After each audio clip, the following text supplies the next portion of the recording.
नमस्कार। कार्यक्रम सीधा कुरा जनतासँग हेर्नको निमित्त न्यूज 24 टेलिभिजन हेरेर बसिरहनुभएका र इन्टरनेटको माध्यमबाट विश्वभर हामीलाई हेरेर बसिरहनुभएका तमाम दर्शक महानुभावलाई हार्दिक स्वागत गर्दछु। म सम्झना भुजेल। 20 दिन बिते प्रधानमन्त्रीमा शेरबहादुर देउवाले शपथ लिएर सिंहदरबार प्रवेश गरेको। यसबीचमा मन्त्री परिषदमा जम्मा 5 सदस्य बनेको छ, त्यो पनि एक राज्य मन्त्री। संविधानले तोकेको र दिएको अधिकार भन्दा बाहिर गएर 25 जना भन्दा बढीलाई राखेर मन्त्री परिषद बनाउन पाइँदैन। तर मन्त्री बन्नेहरूको ताती छ हरेक पार्टीभित्र। कोही बोलाउँदा पनि आउँदैनन्, कोही नबोलाए पनि बालुवाटार पुगेर दबाब दिन थालेका छन्। अरू केही होइन, मन्त्री भएपछि पाइने सुविधा, सान र मानका लागि लोभिनेको भिड बढ्दो छ। त्यसैले पनि देउवा दबाबमा छन्। पुष्पकमल दाहाल प्रचण्डको पारो पनि उत्तिकै तातिएको छ। बोलाएको र पर्खिएका माधव कुमार नेपाल आइदिएनन्। गठबन्धनको एउटा बलियो हाँगो सरकारमा जानबाट पन्छिएपछि देउवा र प्रचण्डलाई पीर पर्नु स्वाभाविक पनि हो। त्यसैले पनि शनिबारबाट टरेर आइतबार पुगेको मन्त्री परिषद विस्तार अझै सोमबारलाई सरेको छ। तर यो सर्ने क्रम कहिलेसम्म बढ्ने हो? हुने बिरुवाको चिल्लोपात भने झैँ सरकारले यही समयमा खस्रोपातको प्रदर्शन गर्ने त होइन भन्ने शङ्का पनि बढेको छ। माधव कुमार नेपाललाई पक्कै पनि सरकारभन्दा एमाले नै प्यारो छ। अध्यक्ष केपी शर्मा ओलीसँगको अहङ्कारको लडाईँमा नेपाल रही बसेको घर छोड्न पक्कै पनि चाहँदैनन्। जुन पार्टीका लागि रगत पसिना बगाए, जुन पार्टी नै पहिचान बन्यो उनको लागि, त्यस्तो पार्टी ओलीसँगको रिसमा नेपाल पक्कै पनि छोड्न चाहँदैनन्। तर माधव नेपाल सहितको एमाले पनि अब कुन रूपमा उभिने हो, धेरै एमालेका कार्यकर्ताहरूले त्यो कल्पना पनि गर्न नसक्ने अवस्थामा पुगेका छन्। विशेष त ओली पक्षकाहरू। नेपालले सरकारमा सहभागी नहुने सन्देश दिनुको अर्थ उही हो, उनी अहिले पनि एमाले भित्र सम्मानजनक पूर्ण बहालीको आशामा रहेका छन्। सरकारमा सहभागी हुनुको सन्देश हो एमालेको औपचारिक विभाजन। एमालेसँग होइन, ओलीले पार्टीभित्र थुपारेको बेकृत्य बढाल्न संसद पूर्ण स्थापनाको पक्षमा उभिएको तर्क गर्ने नेपालहरू अझै पनि आफ्नो तर्कमा अडिग छन्। ओली पक्ष पनि बाहिर जति नै अहङ्कार देखाए पनि भित्रभित्रै नेपाल पक्षहरू सरकारमा नगइदिए हुन्थ्यो भन्ने भावना राख्नेहरू नै बढी छन्। किनभने एमाले फुट्यो भने उसका इमान्दार कार्यकर्ताहरूले दोष कुनै एक पक्षलाई मात्र नभएर दुवै पक्षलाई दिने पक्का छ। यता नेपाल पक्षको सत्ता यात्रामा ब्रेक लागेपछि गठबन्धनको सरकारलाई धक्का लाग्ने हो कि भन्ने चिन्ता बढ्नु स्वाभाविक हो। हुन त एमाले भित्रकाहरू आउन खोज्नेहरू अरू पनि धेरै भएको दाबी देउवा पक्षले गर्दै गर्दा नेपाल जस्तो अभियानको पहिलो दिनदेखि साथ दिने अर्को नहुन सक्छ भन्ने उनीहरूको बुझेको पनि हुन सक्छ।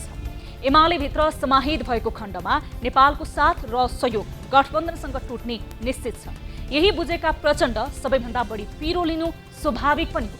आफ्ना धेरै सहयोगीलाई एमाले बनाइदिएको तुस पोख्न पनि नेपाललाई गठबन्धनमा राखिराख्नु प्रचण्डको ओलीमाथि ठूलो प्रहार हुने पक्का थियो। तर यो हालका लागि पुरा नहुने बुझेका प्रचण्ड अब थप बेहाल हुन नदिन पक्कै सचेत बन्नेछ। यसअघि जनता समाजवादी पार्टी जसपाको विवादलाई लिएर मन्त्री परिषद विस्तारमा ढिलाइ भएको बताउने गठबन्धनलाई अब भने कुनै पनि छुट हुने ठाउँ छैन। जसपा उपेन्द्र यादव पक्ष सरकारका लागि तयार छ, तर देउवा महन्त ठाकुर पक्षलाई पनि सरकारमा सहभागी गराउने पक्षमा छ। माधव कुमार नेपाल पक्ष सरकारमा सहभागी नहुँदा बाँकीलाई भाग भण्डा लगाउँदा चित्त त बुझाउलान्, तर सरकारमा सहभागी भएका दलहरू कुनै एकले मात्र सरकार त्यागे पूर्ण विश्वासको मत लिनुपर्ने प्रावधानको रूपमा भने देउवाले गहिरो अध्ययन गर्न जरुरी छ।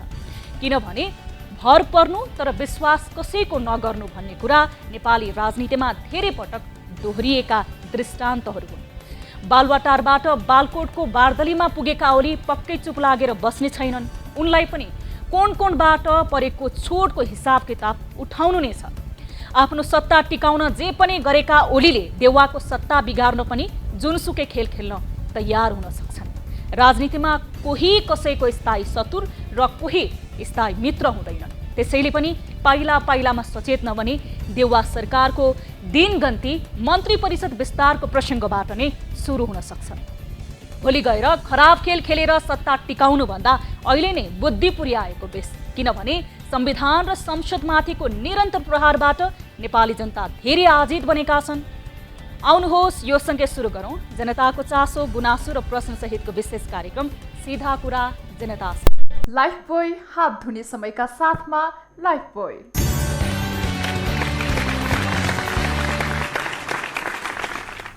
स्वागत छ दर्शक महानुभाव, कार्यक्रम सीधा कुरा जनतासँगको अर्को नयाँ एउटा श्रृङ्खलामा। आजको कार्यक्रममा नि हामीले विशेष रिपोर्टहरू समावेश गरेका छौँ र समसामयिक विषयलाई प्राथमिकताको साथ कार्यक्रममा राखेका छौँ। आजको कार्यक्रममा हाम्रो पहिलो विषय रहेको छ यो नेपाली स्वाभिमानमाथि जहिले पनि प्रश्न तिर्साउने गतिविधिहरू गरिरहेको छ भारतीय एसएसबीले। र यति बेला दार्चुलामा हामी जसको भारतीय सीमा सुरक्षामा खटिएको एसएसबीले तुइनको तार काटेको कारणले गर्दा, डोरी काटेको कारणले गर्दाखेरि बेपत्ता भएको भनेर स्थानीयहरू आक्रोशित रहेका छन्। यद्यपि यो विषयमा कूटनीतिक तवरले त्यहाँको प्रशासन र गृह मन्त्रालयबाट नै यस विषयमा छानबिन भइरहेको छ। तर स्थानीयहरूको आरोप भने के छ भने यो समयमा एसएसबीले तुइनको माध्यमबाट वारपार गरिरहेका तडिरहेका धामीलाई तुइन काट्दाखेरि उनको बेपत्ता भएको अथवा ज्यानै जान सकेको आशंका भने स्थानीयहरूको रहेको छ। र यो विषयमा आजको हाम्रो पहिलो रिपोर्ट समावेश गरेका छौँ। हुन त यसभन्दा अगाडिको सरकार जसले करिब 2/3 बहुमत पाएको थियो, प्रधानमन्त्री केपी शर्मा ओलीको कार्यकालमा आफ्नो नीति तथा कार्यक्रममा प्रधानमन्त्री तुइन विस्तार कार्यक्रम नै आयोजना गरेका थिए, जुन कार्यक्रममा धेरै बजेट पनि विनियोजन भएको थियो। विभिन्न दात्री संस्थाहरूले त्यसै गरी विभिन्न अभियन्ताहरूले सम्म तुइन विस्थापितको लागि भनेर आफ्नो रकम दिएका थिए। तर अहिलेसम्म पनि तुइन विस्थापित हुन सकेको छैन। ती विकट जिल्लाहरूमा अहिले पनि तुइनको जोखिमपूर्ण यात्रा गर्न विवश छन् आम जनता। यस विषयमा हामी सम्बन्धित सरकार राख्ने निकायसँग र प्रशासन प्रमुखसँग कुराकानी गर्नेछौँ। यसै गरी हामीसँग अर्को एउटा विशेष रिपोर्ट रहेको छ आजको कार्यक्रममा कि बजारमा अखाद्य वस्तुहरू, म्याद नागेका वस्तुहरू, त्यसै गरी म्याद गुज्रिएका वस्तुहरूमा चाहिँ लेबलिङ गरेर बजारमा पठाउने एउटा ठुलो इन्टरनेसनल कम्पनीहरू नै संलग्न भएको बेला बेलामा बजार अनुगमन गरेको विषयहरूबाट बाहिर आउने गर्छ। हुन त अनुगमन प्रभावकारी हुन नसकेको उपभोक्ताहरूको गुनासो पनि रहेको छ र ठुलो परिणाममा म्याद गुज्रिएका सामानहरू, खाद्य सामान बजार लानको लागि रिलेबलिङ गर्ने बेलामा प्रहरीले अनुसन्धान गर्दाखेरि चाहिँ पक्रिएको छ। यस सम्बन्धी रिपोर्ट पनि आजको कार्यक्रममा हामी समावेश गर्नेछौँ। भने चितवनको एउटा रिपोर्ट रहेको छ। चितवन जिल्ला प्रशासनको त्रुटिको कारणले गर्दाखेरि नागरिकताको एउटा समस्याले एउटा परिवार नै समस्या भोग्न विवश भएको विषय आजको कार्यक्रममा हामीले समावेश गरेका छौँ। यस अलावा कार्यक्रम अवधिभर तपाईँ दर्शक महानुभावले प्रत्यक्ष रूपमा आफ्नो समस्या गुनासो हाम्रो टोल फ्री नम्बरबाट राख्न सक्नुहुनेछ भने देशभित्र र बाहिर हुनुहुन्छ र इन्टरनेटको पहुँचमा हुनुहुन्छ भने तपाईँहरू भाइबर र वाट्सएप मार्फत पनि हामीसँग जोडिन सक्नुहुनेछ आफ्नो समस्यालाई लिएर। कार्यक्रमको सुरुवात गरौँ ताली र गालीबाट। यसअघि हामीले उठाएको विषयवस्तु थियो कोरोना विरुद्धको खोपको वितरण प्रक्रियामा स्थानीय तहको भूमिका निष्पक्ष छ भन्ने प्रश्नमा 25.42% अर्थात् 375 जनाले तालीमा, 74.58% अर्थात् 1100 जनाले गालीमा आफ्नो अमूल्य विचार व्यक्त गर्नुभएको छ। यो मतलाई आधार मान्दा खोप वितरणमा स्थानीय तहको भूमिका निष्पक्ष नरहेको अधिकांशको ठहर छ। त्यसैले आम नेपालीलाई खोपको पहुँचमा पुर्याउन स्थानीय तहले निष्पक्ष भूमिका खेल्नुपर्ने सन्देश पनि यो मतले दिएको छ। अब ताली वा गालीको लागि आजको हाम्रो विषयवस्तु रहेको छ महाकाली नदीमा भारतीय एसएसबीले देखाएको हरकतप्रति सरकार गम्भीर बनेको जस्तो लाग्यो भन्नेले तालीमा र लागेन भन्नेले गालीमा भोट गर्न सक्नुहुनेछ।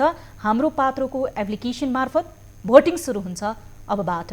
आफ्नो अमूल्य विचार र प्रतिक्रिया तपाईहरूले हामीले सोधेका आम जनसरोकारको विषय र सार्वजनिक महत्त्व राख्ने विषयका प्रश्नहरूमा ताली वा गालीमा गएर आफ्नो विचार व्यक्त गर्न सक्नुहुनेछ। अब लागौँ पहिलो विषय वस्तुतर्फ। हाम्रो पहिलो विषय रहेको छ आजको कार्यक्रममा अविवेकी र अमानवीय हरकत मात्र नभई अत्याचारले पनि कहिले कहिले पराकाष्ठ नाग्छ। नेपाल र भारत बीचको सीमामा हुने नेपालीमाथिको दुर्व्यवहारले स्वाभिमान, भूगोल र क्षेत्रफलको आधारमा ठूलो र सानो हुन्छ भन्ने भ्रम अहम पालेर सीमा क्षेत्रमा खबरदारी गर्न आइपुग्ने भारतीय सीमा सुरक्षा बल एसएसबीका ज्याजतीले सीमा नाग्दा नेपाली प्रताडित नभएको ठाउँ सायदै छैन।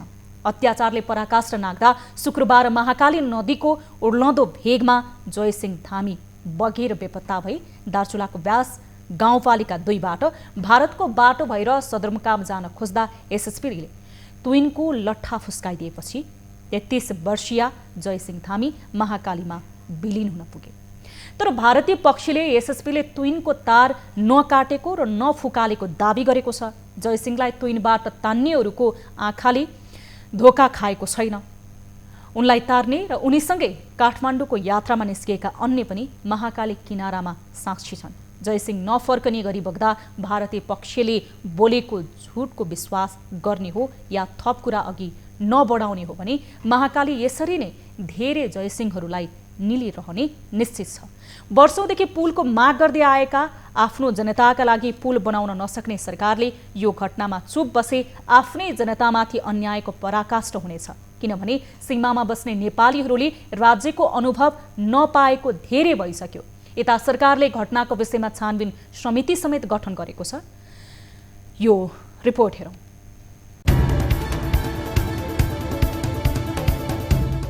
मोदीको त्यो ट्विट र महाकालीमा बगेका जयसिंह। भारतीय प्रधानमन्त्री नरेन्द्र मोदीले शनिबार एउटा ट्विट गर्दै नेपाल भारतको सुख दुःखको साथी भएको चर्चा गरे। अन्तर्राष्ट्रिय मित्रता दिवसको भोलिपल्ट आएको यो ट्विटले चुरो कुरो अझै कसैले थाहा पाउन सकेका छैनन्।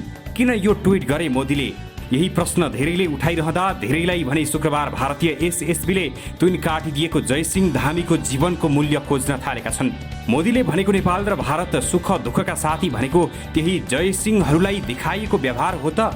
यो प्रश्न अब निरन्तर उठ्ने निश्चित छ।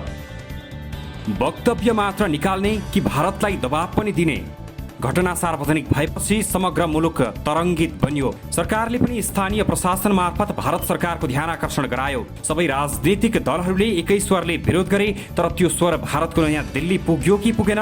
तर भारतको पिथौरागढ जिल्लाले भने तुइन एसएसबीले नकाटेको जवाफ फर्काएको छ। उसले घटना हुँदा त्यही वरिपरि एसएसबीका जवानहरू घुमिरहेको भने स्वीकार गरेको छ। आफ्नै जिल्लाको सदरमुकाम आउन पनि दार्चुलावासीहरूले भारतीय भूमि भएर यात्रा गर्नुपर्छ।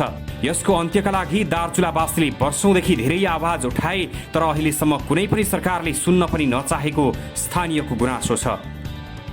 केन्द्र सरकारसँग हाम्रो जबरजस्त माग गर्दछौँ कि यो घटना यस्तै हो भने बेसवासीहरू अहिले त्यो यो उदाहरण मात्रै हो। यस्तै किसिमका धेरै जघन्य अपराध इन्डियाका एसएसबीहरूबाट हामीले खेप्नु परेको छ, त्यहाँको जनताहरूले खेप्नु परेको छ।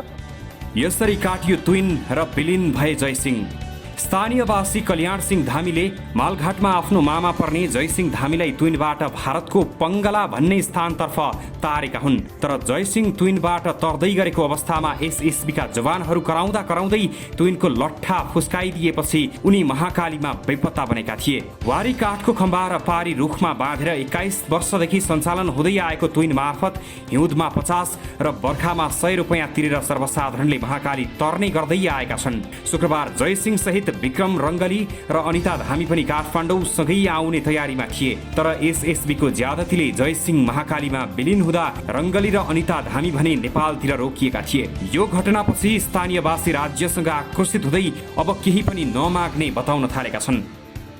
तुइनो पनि बन्द होस्, हामीलाई पुल पनि चाहिएको छैन, केही चाहिएको छैन। हामीलाई नेपालको बाटो नेपाल भएर जान सम्हालिन पाओस्, नेपालको बाटो ट्रेक खोलोस्, नेपालको सडक बनोस्। यदि यो सरकारले यथाशीघ्र प्रमाण के भन्छन् सत्य तथ्य सार्वजनिक नगरिकन क्षतिपूर्ति उपलब्ध गरेर तिनीहरूलाई कार्यको दायरामा नल्याइकन यदि थिचोमिचो गरेर बिर्सिने अवस्थामा र जनतालाई भुलाउने अवस्था हो भने हामी सम्पूर्ण देशवासीहरू कडाभन्दा कडा सङ्घर्ष उभिन बाध्य छौँ। दुई पटक विदेश जाँदा पनि घर बनाउँदा लागेको ऋण तिर्न नसकेका जयसिंह त्यही ऋणबाट आफू र परिवारलाई उकास्न तेस्रो पटक विदेश जाने तयारीमा थिए। यही प्रयोजनका लागि उनी आफ्नो ठाउँ दार्चुलाको ब्यास गाउँपालिकावासी जयसिंह काठमाडौँ आउँदै थिए। तर त्यही ब्यास गाउँको मालघाटमा रहेको तुइन उनका लागि अन्तिम यात्रा बनियो। ब्यास गाउँपालिका त्यही गाउँपालिका हो जुन गाउँका लिपुलेक र कालापानी भारतीय पक्षले कब्जा गरेर आफ्नो बनाउन भगीरथ प्रयास गर्दै आएका छन्। यस विषयमा हामी थप कुराकानी गर्छौं। हामीसँग प्रत्यक्ष सम्पर्कमा जोडिनु भएको छ गृह मन्त्रालयका प्रवक्ताज्यू, स्वागत छ यहाँलाई कार्यक्रम सीधा कुरा जनतासँगमा। धन्यवाद। हामी विषयवस्तुतिर केन्द्रित हौं। हामीले आजको विषयवस्तु पनि जुन प्राथमिकताको साथ उठाएका छौं कि महाकाली नदीमा स्थानीयले बताएअनुसार भारतीय सीमा सुरक्षामा खटिएको एसएसबीले तुइनको तार काटिदिएको भएर जयसिंह धामी महाकाली नदीमा हराएका छन् भनेर। अब यो समस्याको सम्बोधन कसरी गर्ने प्रयासमा हुनुहुन्छ? तपाईहरूले छानबिन समिति पनि बनाउनु भएको रहेछ। अब यसमा हामीले तत्कालै यो घटना सुनेपछि हामी संवेदनशील भएर स्थानीय स्तरको प्रमुख जिल्ला अधिकारीलाई हामीले यो घटनाको बारेमा तत्काल छानबिन गर्नु भनेर निर्देशन दिइसकेको छ र स्थानीय स्तरमा हाम्रो प्रहरी, दुईटै प्रहरी, सशस्त्र प्रहरी, नेपाल प्रहरी र राष्ट्रिय अनुसन्धानको टिम गएर छानबिन गरिरहेको अवस्था पनि छ एकातिर। अर्कातिर हाम्रो केन्द्रबाट गृहका सहसचिव जनार्दन गौतमको संयोजकत्वमा एउटा छानबिन समिति गठन भएको छ। उहाँहरूले स्थलगत रूपमै गएर के भएको हो छानबिन गरेर प्रतिवेदन पेश गर्नुहुन्छ। उहाँहरूलाई 10 दिनको कार्यादेश दिएको छ। त्यसमा चाहिँ हाम्रो नेपाल प्रहरी, सशस्त्र प्रहरी, राष्ट्रिय अनुसन्धान र त्यहाँ जिल्ला प्रशासन कार्यालयको सहायक सिडिओ समेत गएर 5 जनाको प्रतिनिधित्व छ। हो त्यसैले हामी यसमा गम्भीर छौँ र गम्भीर रूपमा छानबिन गर्ने प्रयास गरिरहेका छौँ। अब सरकारले नै खासमा तुइनलाई विस्थापित गर्ने भनेर ठूलो धनराशि खर्च गरेको थियो। यसभन्दा अगाडिको सरकार जो जनताबाट निर्वाचित सरकार भन्थ्यो र करिब करिब 2/3 नजिक छु भन्थ्यो त्यो सरकारले नै, तर अहिलेसम्म तुइन विस्थापित हुन सकेको छैन। राम्रो सुनियो छैन है? तपाईले आवाज राम्रो सुन्नु भएन? अहिले आयो। अब सरकारले तुइन विस्थापित गर्नको लागि योभन्दा अगाडिको सरकारले आफ्नो ठूलो धनराशि खर्च गरेको थियो, तर तुइन अहिलेसम्म विस्थापित हुन सकेन र त्यो जोखिमपूर्ण यात्रा गर्नुपर्दा र त्यसपछाडि सीमामा जुन हामीभन्दा सीमाको हिसाबले ठूलो भएको देश जसले यो विषयमा मात्र होइन अनेक विषयमा पनि राज्यको उपस्थिति न्यून छ, त्यसकारणले पनि सीमामा हामीले दुःख पाइरहेका छौँ सुरक्षाकर्मीबाट, भारतीय सुरक्षाकर्मीबाट भन्ने आम मानिसको गुनासो रहेको छ। अब यो तुइन विस्थापितको विषयमा तपाईहरूले केही सल्लाह सुझाव दिनुभएको छ सरकारलाई? अब यो तुइन विस्थापित गरेर त्यहाँ चाहिँ ढोलुङ्गे पुल लगाउनु पर्छ भनेर आज पनि हाम्रो भौतिक योजना मन्त्रालयको सचिवज्यूहरू, हाम्रो सङ्घीय मामला तथा स्थानीय विकास मन्त्रालयको सचिवज्यू, गृह सचिव, सबै सुरक्षा निकाय प्रमुखज्यू, गृह मन्त्रीज्यू सबै बसेर हाम्रो छलफल भएको छ। त्यो ठाउँमा तुरन्त तुइन विस्थापित गरेर ढोलुङ्गे पुल राख्नुपर्छ भन्ने कुरा पनि भएको छ। अब हेरौँ यो छिटै हुन्छ भन्ने मैले त्यो छलफल अगाडि बढेको हेर्दाखेरि छिटै तुइनको सट्टा त्यहाँ ढोलुङ्गे पुल बन्छ भन्ने मैले जानकारी पाएको छु। अब तपाईले बताउनु भयो प्रवक्ताज्यू कि यो विषयमा छानबिन भइसकेको छ, हाम्रो टोली त्यहाँ पुगिसकेको छ घटनास्थलमा भनेर। छानबिन समितिले एसएसबीको दोष देखाएको खण्डमा हामीले गर्ने भारतलाई के गर्ने अथवा पत्रचार गर्ने हो कि उच्च स्तरीय कूटनीतिक पहल गर्ने हो कि यो विषयमा नि केही सोच्नु भएको छ तपाईहरूले? यो मैले व्यक्तिगत सोचेर हुँदैन। यदि छानबिन गर्न दोषी भयो भने त्यही अनुसारको कूटनीतिक पहल गरेर हामीले लेखापढी गर्छौँ, भारतसँग कुरा गर्छौँ, विदेश मित्र राष्ट्रसँग कुरा गर्छौँ। जहाँसम्म लाग्छ अब उताबाट चाहिँ हामीले स्थानीय स्तरमा सबै बुझेको खबर हामीले पाइसकेको छैन। त्यस कारणले गर्दा अहिले यसै भन्न चाहिँ हामीले सक्दैनौँ। हस्, समय र जानकारीको लागि धेरै धेरै धन्यवाद। हस्, धन्यवाद। यस विषयमा हामीसँग कुराकानी गर्नको लागि जोडिनु भएको थियो गृह मन्त्रालयका प्रवक्ता हैन्द्रमणि पोखरेल। उहाँसँग हामीले यो विषयमा कुराकानी गर्यौं। यही विषयमा हामी थप कुराकानी गर्छौं। हामीसँग दार्चुला जिल्लाका प्रमुख जिल्लाधिकारी अर्थात् सिडिओ सिद्धराज जोशी प्रत्यक्ष टेलिफोन सम्पर्कमा जोडिनु भएको छ। नमस्कार सिद्धु साहब, स्वागत छ यहाँलाई कार्यक्रम सीधा कुरा जनतासँगमा। नमस्कार, धन्यवाद हजुर। अब सिद्धु साहब, जयसिंह धामी त भेटिने सम्भावना कम हुँदैछ। उनलाई महाकालीमा बगाइदिने एसएसबी हुन् भनेर स्थानीयले आरोप लगाइरहेका छन्। स्थानीय प्रशासनले चाहिँ कसरी छानबिन गर्दैछ? अब त्यसमा अहिले अब उद्धारको क्रममा हाम्रो सुरक्षाकर्मीहरू पनि परिचालित भएको छ र इन्डिया पारी भारततर्फको पनि सुरक्षाकर्मीहरू परिचालित भएको अवस्था छ। अब त्यसमा दुईटा कुरा आएको छ कि नेपालतर्फको केही मान्छेहरूले देखेको छ भारतीय सुरक्षाकर्मीहरूले तुइन काटेको कारणले ऊ चाहिँ नदीमा बेपत्ता भएको हो भन्ने एउटा धारणा छ। अर्को धारणा के छ त भन्दाखेरि ऊ तुइन तरेर पारी इन्डियातर्फ गइसकेपछि तुइन आफैले खोलेर नदीमा त्यो तुइन फाल्ने क्रममा त्यसमा लटपटिएर चिप्लिएर बगेको हो भन्ने दुईटा धारणा छ होइन। अनि त्यो दुईटा धारणा आइसकेपछि जिल्ला प्रशासन कार्यालयले सुरक्षाकर्मीहरू परिचालन गरेर तत्काल ठाउँमा वास्तविकता के हो बुझेर ल्याउन भनेर उहाँहरूलाई पठाएको छ र सुरक्षाकर्मीहरू अहिले घटनास्थलमै छन् र उनीहरू फर्किने क्रममा छन्। सम्भवतः आज अबेरसम्म आउने भन्ने थियो, अहिलेसम्म आइपुग्नु भएको छैन। उहाँहरू आइसकेपछि मात्रै वास्तविकता थाहा होला। अब जुन ठाउँबाट तुइनको यात्रा गर्नुपर्थ्यो त्यो जोखिम मलेर त्यहाँ स्थानीयले एउटा पुल बनाइदिनको लागि वर्षौँदेखि केन्द्र सरकारसँग सरकारी सम्पूर्ण तहसँग अनुरोध गरिरहेका थिए। सम्भवतः एउटा सुगम मार्ग नभएको कारणले गर्दाखेरि पनि जोखिम मलेर यात्रा गर्न धेरै दार्चुलावासी विवश छन्। यो विषयमा चाहिँ उनीहरूको पीडालाई सम्बोधन गर्नको लागि सही ब्रिफिङ गर्ने जिम्मा कसैले नलिएका हुन् भन्ने पनि प्रश्न उठेको छ। होइन, त्यसमा त्यो कुरो चाहिँ होइन। नेपाल सरकारले नै त्यसमा बजेट विनियोजन गरेर झुलङ्गे पुलको व्यवस्था गर्नका निमित्त टेन्डर पनि भइसकेको अवस्था हो। अब यो कोभिडका कारणले गर्दाखेरि मैले विगतमा के अरे वैशाखको 17 गते सम्बन्धित ठेकदारलाई पनि बोलाएर अहिलेसम्म त्यो झुलङ्गे पुल किन बनेन, के कारणले अहिलेसम्म कार्य शुभारम्भ भएन भनेर सोद्धाखेरि यो कोभिडका कारणले गर्दाखेरि हामीले त्यो सामान ढुवानी गर्न नसकेको अवस्था हो। हामी यो कोभिडको अलिकति कोभिडको व्यवस्थापन भयो अथवा नियन्त्रणमा भइसकेपछि स्वाभाविक भयो, निषेधाज्ञा खुक्लो भइसकेपछि तत्कालै हामी यसलाई कार्य प्रारम्भ गर्छु भनेर ठेकदारले भन्नुभएको हो। र अहिले पनि बुझ्दाखेरि कमसेकम अब यो भदौको पहिलो हप्ताबाट नै त्यो कार्य शुभारम्भ हुन्छ भन्ने जानकारी प्राप्त भएको छ मलाई। अब दार्चुला जिल्लाका कति प्रतिशत नागरिकले चाहिँ भारतीय भूमि हुँदै जिल्ला सदरमुकाम आउने गर्नुपर्ने बाध्यता रहेको छ?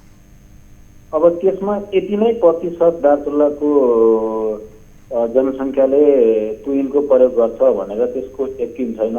तुइन प्रयोग गर्न नै मिल्दैन, त्यो अवैध हो। अब समस्या पर्दाखेरि कतिपय अवस्थामा भारत र नेपालका बिचमा उनीहरूले चोरी छिपी त्यस्तो कामहरू गर्ने गरेका छन् होइन। अब यो यति नै प्रतिशतले त्यो के अरे तुइनको प्रयोग गर्छ भनेर भन्न सकिने अवस्था छैन, किनभने त्यो लुकी छिपी गर्ने काम हो। त्यसको लागि त हामीले तथ्याङ्क यति नै हो भनेर कसरी भन्न सकिन्छ? अब त्यो तथ्याङ्क तपाईँहरूसँग छैन, यद्यपि तपाईँले बताएको जस्तै भारतीय पक्ष जो त्यहाँ प्रत्यक्षदर्शी थिए, त्यसै गरी सुरक्षामा खटिएका एसएसपी थिए, उनीहरूको भनाइअनुसार उनी तरिसकेका र त्यस पछाडि चिप्लिएर अथवा अल्झिएर उनी बेपत्ता भएको हुन सक्ने महाकाली नदीमा भनेका छन् भने उनीसँगै काठमाडौँसम्मको यात्रा तय गर्नको लागि उनीसँगै आएका उनका साथी र सहकर्मीले भने बताएका छन् कि एसएसबीले तार काटेको कारणले गर्दाखेरि उनको महाकाली नदीमा बेपत्ता हुनु परेको हो भनेर। अब यो अवस्थामा यदि एसएसबीले नै कुनै गल्ती गरेको रहेछ, एसएसबीले त्यो किसिमले एउटा राष्ट्रबाट अर्को राष्ट्र नै जानुपर्ने अवस्था सिर्जना हुने गरी तुइन चढ्नुपर्ने बाध्यता त छँदै थियो, तर यो अवस्थामा तुइनै काटेको रहेछ भने तपाईँहरू प्रशासन चाहिँ कतिको सक्षम हुनुहुन्छ कि कारबाही गराउनको लागि केन्द्र सरकारलाई गजगजाउनको लागि? यो अवस्थामा यस्तो छ हजुरको, के छ भन्दाखेरि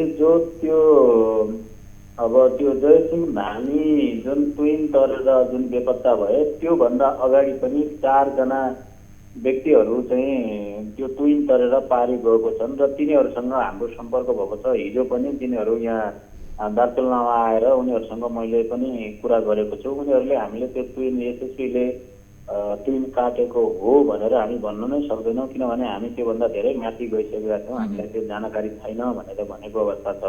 अर्को कुरा के छ भने नेपालतर्फबाट केही हामीले देखेका छौँ र यस्तो त्यो घटनालाई हामीले नजिकबाट देखेका छौँ भन्ने मान्छेहरू कहाँ हामीले सुरक्षाकर्मी पठाएका छौँ। डिएसपी साहबको कमान्डमा त्यो टोली त्यहाँ पुगिसकेको छ, उनीहरू फर्किने क्रममा छ र त्यो देखेका र प्रत्यक्ष जुन देखेका व्यक्तिहरू हुन् तिनीहरूलाई पनि दार्चुलामा सदरमुकाममा ल्याउन भनेको छौँ र उनीहरू सँगै आइरहेको अवस्था हो। उनीहरूलाई बुझिसकेपछि मात्रै वास्तविकता थाहा होला। अहिले नै हामीले त्यो अन्दाजको भरमा त्यो विषयलाई यही नै हो भनेर भन्न सक्दैनौँ, किनकि अनुसन्धानको क्रम जारी रहेकोले यही नै हो भनेर अहिले भन्न सक्ने अवस्था छैन। अनुसन्धानपछि मात्रै त्यो विषयमा आधिकारिकता धारणा हामीले सार्वजनिक गर्न सक्ने अवस्था रहन्छ। हस्, समय र संवादको लागि धेरै धेरै धन्यवाद सिडिओ साहब। हस्, धन्यवाद, नमस्कार। अब लागौँ अर्को विषयतर्फ।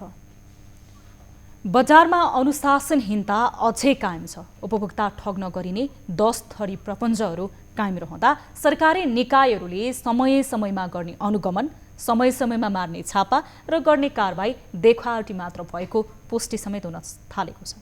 गत वर्ष काठमाडौँको कलङ्की बुढालिनकण्ठ धापासीमा ठूलो परिणाममा म्याद गुज्रेको खाद्य सामग्रीमा रिलेबलिङ गर्दै गरेको अवस्थामा धेरैलाई रङ्गे हात पक्राउ गरिएको थियो। निकै नाम चलेका मल्टिनेसनल कम्पनीका सामानहरू समेत यसरी रिलेबलिङ गरिएको पाइएपछि आम उपभोक्तामा निराशा छाएको थियो। निकै ठूलो कारबाही मानिए पनि त्यसमा संलग्न धेरै पक्राउ पर्न र कडा कारबाही हुन नसक्दा काठमाडौँमा पुनः उही प्रवृत्ति मौलाएको छ। यही क्रममा प्रहरीले म्याद गुज्रेका कस्मेटिक सहित दैनिक प्रयोगमा आउने सामानहरूमा नयाँ मिति राखेर बिक्री वितरण गर्दै गरेको गोदाममा छापा मारेको छ। अपराध महाशाखा र वाणिज्य विभागको संयुक्त टोलीले काठमाडौँको सानो भर्याङ स्थित करोडभन्दा बढीको मिति गुज्रेका सामानहरू बरामद गरेको हो। मिति गुज्रेको सामान रिलेबलिङ गरेर व्यापार गर्ने 2 जना अविनाश अग्रवाल र महावीर गुन्जर समेत पक्राउ परेका छन्। हाम्री टिभी जर्नलिस्ट रिया भण्डारीले तयार पारेको यो रिपोर्ट हेरौँ। यो पुरै घर कस्मेटिक्सको गोदाम हो, जहाँ चाहिँ रिलेबलिङ गरिएको डेट एक्सपायर सामानलाई, कस्मेटिक सामानहरूलाई फेरि नयाँ डेट राखेर विभिन्न बजारमा बेचबिखन गर्न पठाउन लागिरहेको अवस्थामा प्रहरीले छापा मारेको छ र यसमा संलग्न व्यक्तिहरूलाई पक्राउ गरेको छ। रिलेबलिङ प्रकरण फेरि सुरु। अपराध महाशाखाको टोली सानो भर्याङ स्थित यो 3 तले घरमा रहेको गोदाममा पुग्दा 1 करोडभन्दा बढीको मिति गुज्रेका सामानहरूमा धमाधम नयाँ मिति राखिँदै गरेको अवस्थामा भेटिएको थियो। म्याद गुज्रेका सामानमा बिगमार्ट, भात भट्टिनी र सेल्सबेरी लगायत डिपार्टमेन्ट स्टोरका लेबलहरू देखिन्छन्।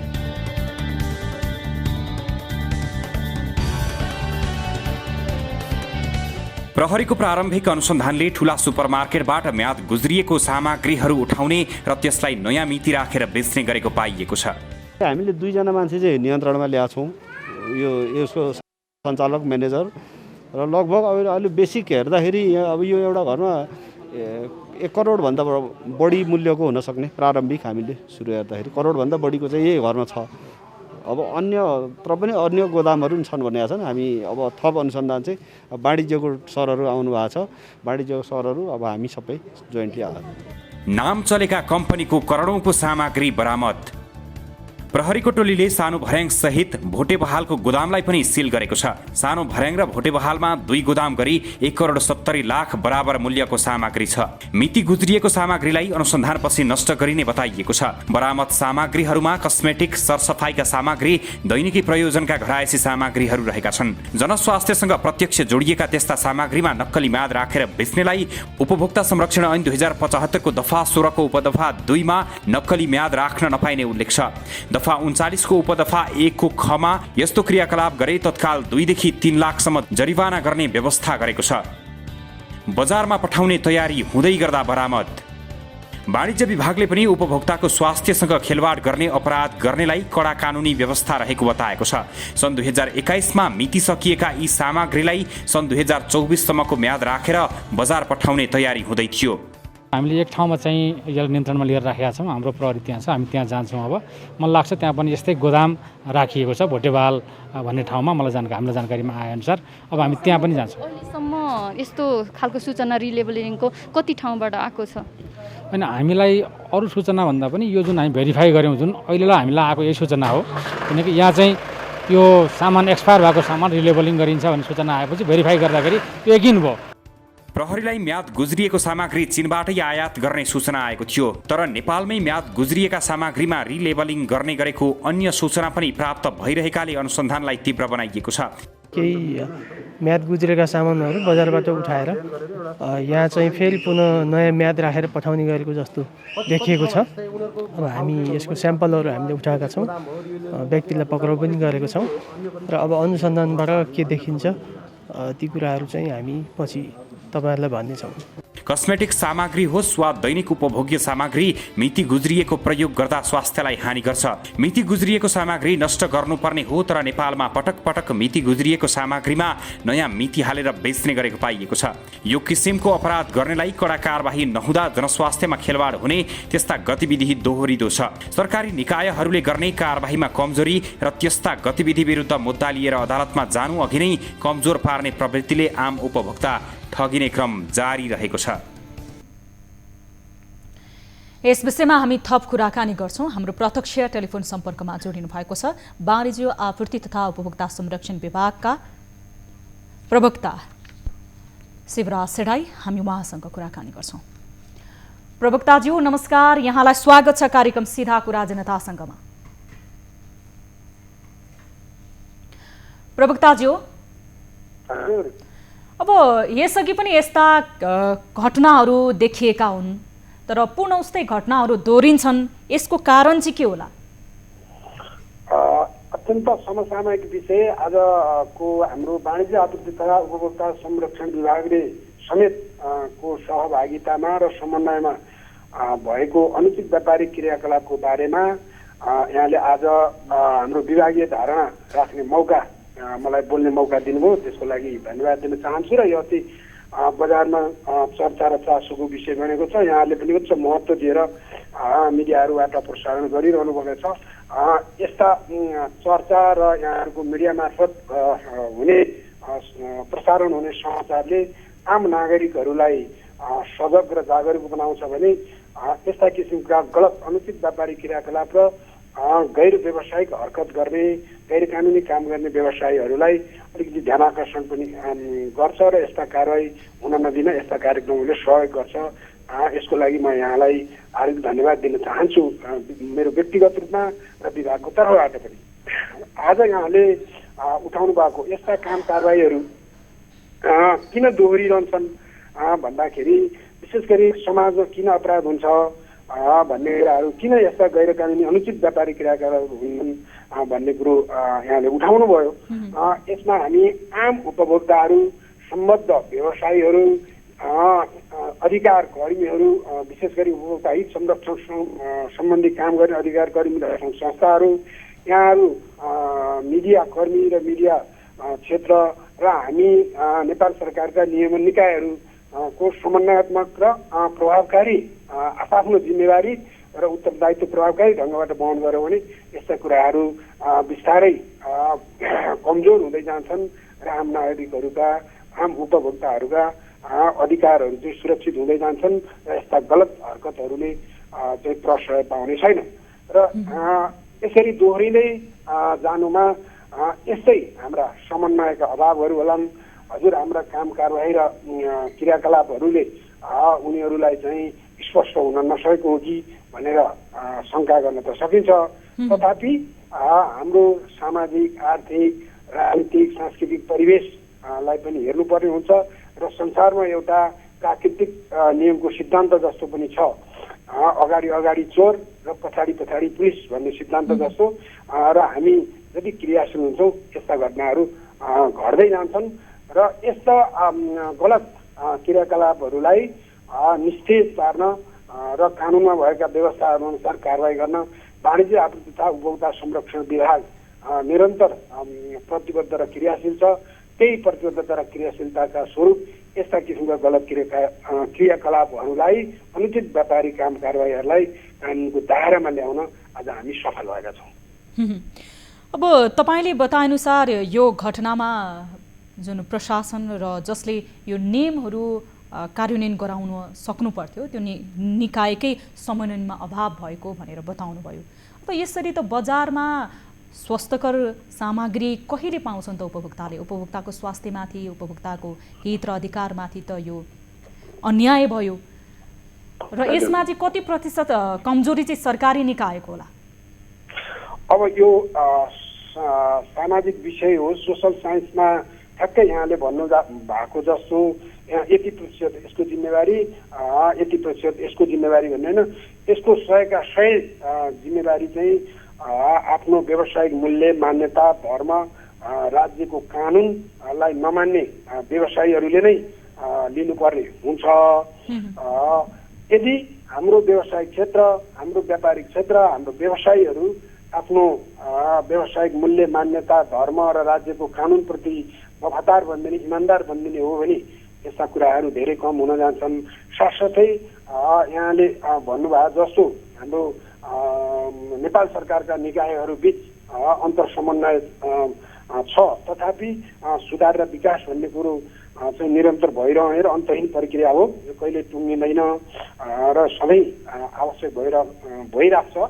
आजको सन्दर्भमा पनि आफ्नो विशेषज्ञता र क्षमता रहेको नेपाल प्रहरी अन्तर्गतको अपराध अनुसन्धान महाशाखा, महानगरीय अपराध अनुसन्धान महाशाखामा प्राप्त सूचनाको आधारमा उक्त विभाग र हाम्रो विभागको समन्वयमा यो चाहिँ गलत अनुचित व्यापारिक क्रियाकलापलाई समित कमर्सियल प्राली नामको कम्पनी माथिको चाहिँ गलत क्रियाकलापलाई हामीले कानुनको दायरामा ल्याउन चाहिँ सफल भएका हौँ। र यहाँले भन्नुभयो जस्तो कहिले चाहिँ उपभोक्ताले यस्तो स्वस्थ खानेकुरा मात्रै उपभोग गर्न पाउलान् त भन्ने सन्दर्भमा मैले अघि पनि भने र जहिले पनि भन्छु र हाम्रा कानुनले गरेको व्यवस्था पनि हाम्रो सबै सम्बद्ध पक्षहरू स्वयं उपभोक्ता जागरुक हुनुपर्छ। उहाँहरू चेतनामा उपभोक्ताहरूमा चेतनाको स्तर बढ्नुपर्छ। त्यसको लागि उपभोक्ता कर्मी र उपभोक्ता अधिकारवादी सङ्घ संस्थाहरू आम उपभोक्ताहरूका अधिकारका विषयमा र उहाँहरूलाई जागरुक र सक्रिय बनाउनलाई क्रियाशील हुनुपर्छ। साथसाथै मिडिया कर्मीहरू, यहाँहरूका मिडिया माध्यमहरू सबैले चाहिँ यस किसिमका चाहिँ समाचारहरूलाई, यस किसिमका विषयहरूलाई उच्च प्राथमिकता दिएर प्रसारण गरिनु पर्दछ। र हाम्रो चाहिँ हामी जस्ता, हाम्रो विभाग जस्ता चाहिँ सरकारी निकायहरू चाहिँ नियमन निकायहरू चाहिँ सक्रिय र क्रियाशील हुनुपर्छ, सबल र सक्षम बनाउन पर्छ। यिनीहरूको क्षमता विकास गर्ने र उनीहरूलाई चाहिने प्राविधिक पक्षहरू चाहिँ मजबुत बनाउन आवश्यक छ। साथसाथै पछिल्लो समयमा अहिले हामीले अवलम्बन गरेको सङ्घीय राज्य व्यवस्था अन्तर्गत 3 तहका सरकारहरूमध्ये सङ्घीय व्यवस्था नै चाहिँ किन आयो भन्दा एकात्मक राज्य व्यवस्था केन्द्र सरकार स्थानीय उपभोक्ताहरूसम्म नजिकसम्म पुग्न नसक्ने अवस्था भएको हुनाले स्थानीय सरकारसम्म, प्रदेश र स्थानीय सरकारहरूको पनि गठन भएको छ। उनीहरूलाई पनि उपभोक्ता अधिकार सम्बन्धी जिम्मेवारी चाहिँ सुम्पिएको छ। जसरी वाणिज्य आपूर्ति तथा उपभोक्ता संरक्षण विभाग सङ्घीय सरकारको निकायको रूपमा चाहिँ क्रियाशील छ, त्यसै गरी प्रदेश सरकार र स्थानीय सरकारहरू र स्थानीय तहसम्म रहेका चाहिँ उपभोक्तावादी संस्थाहरू र मिडिया क्षेत्र चाहिँ सक्रिय, क्रियाशील र सक्षम हुन आवश्यक छ। र म फेरि दोहोऱ्याउँछु, आम उपभोक्ताहरू चाहिँ यसमा थप जागरुक र चाहिँ सचेत हुन आवश्यक छ। अब भएर मात्र हुँदैन, त्यसको प्रयोग गर्नुपर्छ। बजारमा कुनै हस् प्रवक्ताज्यू, समय र संवादको लागि तपाईँलाई धेरै धेरै धन्यवाद, जानकारीको लागि। यहाँलाई पनि यो कुरा भन्ने मौका दिनुभयो, त्यसको लागि हार्दिक धन्यवाद पुनः। कार्यक्रम सीधा कुरा जनतासँगमा एकैछिन छोटो ब्रेक, हेर्दै रहनुहोला न्युज 24 टेलिभिजन। लाइफबोय हात धुने समयका साथमा लाइफबोय।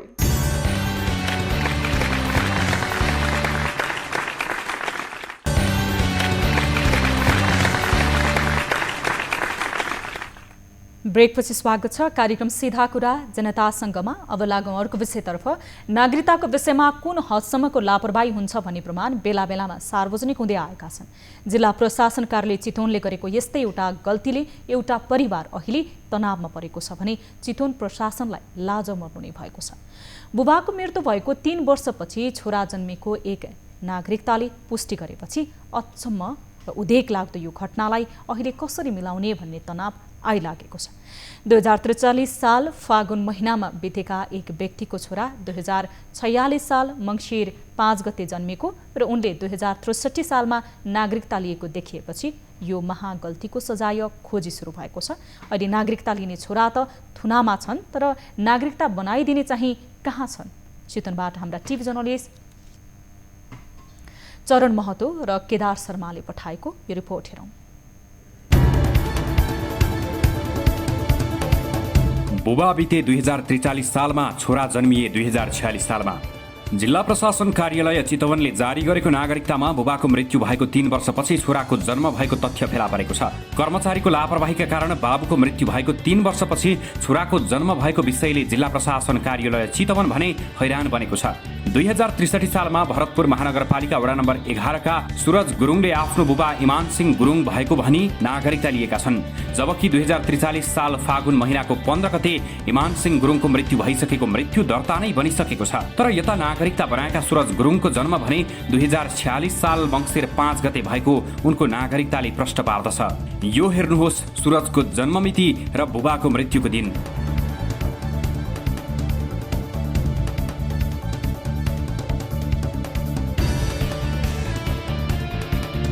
विद्यालयको अभिलेखमा बाबु अर्कै।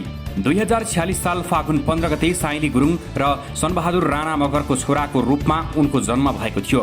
साइली गुरुङ आफ्नो श्रीमान इमान सिंहको मृत्युपछि स्थानीय सनबहादुर राणा मगरसँग गएको र 2045 सालमा सुरजको जन्म भएको देखिन्छ। त्यस लगत्तै नजिकैको हिमालयन आधारभूत विद्यालयमा सुरज राणा मगरलाई उनका बुबा सनबहादुर राणा मगरले 2050 साल पुस 19 गते कक्षा 1 मा भर्ना गरेका थिए, जुन विद्यालयको अभिलेखमा उल्लेख छ। भर्ना रजिस्टर हो, उसले त्यति बेला चाहिँ जन्मदर्ता लगायत अन्य कुनै परिचयपत्र कुनै चाहिँ भेटिएन। भर्ना गर्दाको जुन रजिस्टर हुन्छ त्यो रजिस्टरमा चाहिँ उसको नाम सुरज राणा कक्षा 1 मा भर्ना भएको। सुरज गुरुङको नागरिकता कसरी बनियो? शैक्षिक सत्र 2057-58 मा कक्षा 4 सम्मको अध्ययन गर्दा सुरज राणा मगरको बाबु सनबहादुर राणा मगर रहेको देखिन्छ। त्यसपछि सनबहादुरको मृत्यु भएको र आमा साइली गुरुङ पहिलेको श्रीमान मृतक इमान सिंहको छोरा सुखबहादुर गुरुङसँगै घर गएर बसेकोमा सोही क्रममा आमालाई पहिलो श्रीमानको नाममा सुरजले नागरिकता पाउन लगाएको देखिन्छ। यता इमान सिंहका छोरा सुखबहादुर गुरुङले यस विषयमा हामी थप कुराकानी गर्छौं। हाम्रो प्रत्यक्ष टेलिफोन सम्पर्कमा जोडिनु भएको छ जिल्ला प्रशासन कार्यालय चितवनका प्रमुख जिल्ला अधिकारी अर्थात् सिटिओ प्रेमलाल लामिछाने। हामी उहाँसँग कुराकानी गर्छौं। सिटिओ साहब नमस्कार, स्वागत छ यहाँलाई कार्यक्रम सीधा कुरा जनतासँगमा। धन्यवाद। अब यति बेला स्थानीय परिवारको गुनासो रहेको छ कि चितवनमा एक व्यक्ति जसको मृत्यु भइसके पछाडि उनका छोराले 63 सालमा नागरिकता लिन जाँदाखेरि बाबुको मृत्यु भइसकेको भनेर थाहा पाइयो।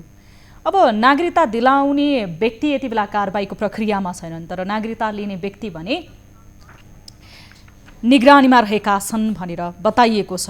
अब बुवा चाहिँ 2043 सालमा फागुन महिनामा बितेका, अनि छोरा चाहिँ 2046 सालमा जन्मिएको भनेर, मङ्सिर 5 गते जन्मिएको भनेर जन्मदर्ता बनाइयो। त्यही विवरण उल्लेख गरेर 63 सालमा उनले नागरिकता पनि लिए। अब यो कसरी यस्तो बन्यो? नागरिकता जो बुवा 43 सालमा बिते तर छोरा जन्मियो 2046 सालमा। अब यो विषयलाई कसरी लिन्छ प्रशासनले?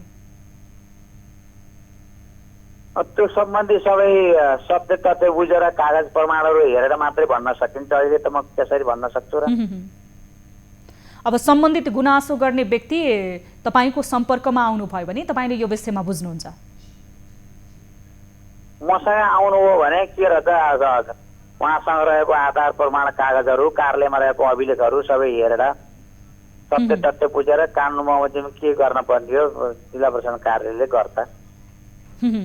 तर नागरिकता लगायत अन्य सरकारी कागजात लिने ठाउँमा चाहिँ जुन आधिकारिक वितरण प्रक्रियामा चाहिँ यो किसिमको गल्ती हुने गरेको छ अहिले पनि, यसलाई चाहिँ कसरी लिनुहुन्छ? होइन, कुनै एकाध चाहिँ अब घटनालाई त्यसरी जर्नलाइज गर्न त चाहिँ मिल्दैन होला। अब जुन विषयमा जे भएको छ त्यसमा के हो सत्य तथ्य बुझेर हेरेर मात्रै भन्न सकिन्छ। अब अहिले तपाईँले भन्नुभएको चाहिँ अब हस् सिडिओ साहब, समय र संवादको लागि धेरै धेरै धन्यवाद। हस्, यति बेला हामीसँग जोडिनु भएको थियो चितवन जिल्लाका प्रशासन कार्यालय चितवनका प्रमुख जिल्लाधिकारी हामीसँग जोडिनु भएको थियो प्रेमलाल लामिछाने, र उहाँले यो विषयमा म बुझ्नेछु र गुनासो गर्ने व्यक्ति मेरो सम्पर्कमा आउनुभयो भने म यो गुनासो सम्बोधन गराइदिनेछु भनेर उहाँले प्रतिबद्धता जनाउनु भएको छ। यद्यपि अहिले पनि यो किसिमको सरकारी कागजात लिनुपर्ने जुन महत्त्वपूर्ण व्यक्तिको विवरण समेत उल्लेख गर्ने कागजात लिने समयमा विभिन्न गल्तीहरू प्रशासनबाट भएको भने धेरै उदाहरणहरू रहेका छन्। जस्तो महिलालाई पुरुष बनाइएको, त्यसै गरी पुरुषलाई महिला बनाएको लिङ्ग, त्यसै गरी साल, उमेर लगायतको विषयहरूमा पनि विभिन्न गुनासोहरू पनि आइरहेका छन्। दर्शक महानुभाव, कार्यक्रम सीधा कुरा जनतासँगको हामी करिब करिब अन्ततर्फ रहेका छौँ र तपाईँहरू कुनै पनि समस्यामा रहनु भएको छ भने हामीलाई सम्पर्क गर्न सक्नुहुनेछ।